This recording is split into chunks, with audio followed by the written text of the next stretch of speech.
છે, જે કાલે બોળી રાખ્યા છે, ભીંજાવી રાખ્યા છે. હવે આજે એને કુકરની સીટી વગર બાફવાના હોય છે.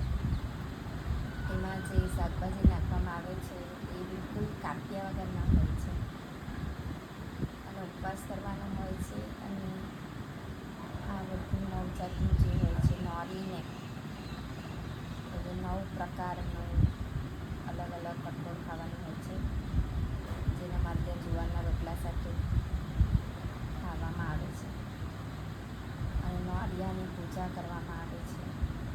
એવું કહેવાય છે કે જેમને સંતાન પ્રાપ્તિમાં બી પુત્રની પ્રાપ્તિ જોઈતી હોય તો આ નોરિયાનો ઉપવાસ કરવામાં આવે, એમને સંતાન પ્રાપ્તિ થાય છે. એની સાથે કેરીના જે પાણીચા હોય છે ખાવામાં આવે છે, કાંદો ખાવામાં આવે છે, મરચાં, આદુ અને લસણ ફક્ત કાપ્યા વગર નાખવામાં આવે છે.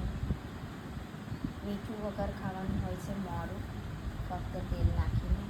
જેમને સંતાન પ્રાપ્તિ માટે ઉપવાસ કરવા હોય એમને લીંબુ નાખીને ખાવાનું હોય છે. બાકીના એમ મીઠું કે લીંબુ ઉપરથી નાખીને ખાઈ શકે, પરંતુ બનાવતી વખતે તો નાખવાનું હોતું નથી અને એના ખૂબ જ ફાયદા હોય છે.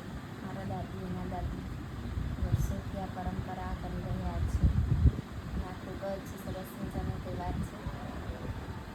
તમે પણ કરજો અને ખાજો. આનો ટેસ્ટ એટલો સરસ હોય છે, તમે રોજ બનાવો એના કરતાં ભગવાનના નામથી જે બનાવવામાં આવે છે બહુ સુંદર લાગે છે, બહુ ટેસ્ટી હોય છે. મીઠું વગર પણ તમે ખાશો તો તમને બિલકુલ પણ એવું ફીલ નહીં થશે કે આ મીઠા વગરનું છે. હવે મારા મમ્મી એમને બનાવવાનું સ્ટાર્ટ કરશે એટલે બની જશે કે ફરી એ બનેલા નોરીને એમના બધુંનો વિડીયો હું શેર કરીશ. કેટલું સરસ લાગી રહ્યું છે.